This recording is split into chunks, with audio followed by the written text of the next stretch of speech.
আল্লাহ তাআলা প্রতি 100 বছরে একজন মুজাদ্দিদ পাঠায়।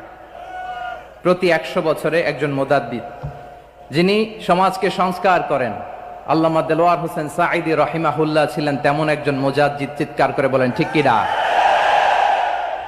উনি শিরক বিদআতের আস্তানাকে তছনছ করে দিয়েছেন, তাওহীদের বাণীকে সমুন্নত করেছেন, গণমানুষের কাছে তাফসিরুল কোরআনকে জনপ্রিয় করেছেন। আজীবন আজীবন তিনি ইসলামকে বিজয়ী শক্তি হিসেবে দেখার স্বপ্ন দেখতেন।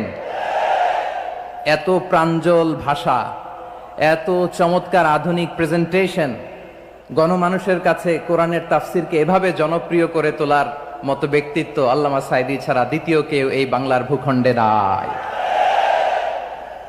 এই যে তাফসিরুল কোরআন, এই যে টার্মিনোলজি, এই টার্মটাই উনি আসলে জনপ্রিয় করেছেন। আমরা আগে জানতাম না যে এভাবে তাফসির করা যায়।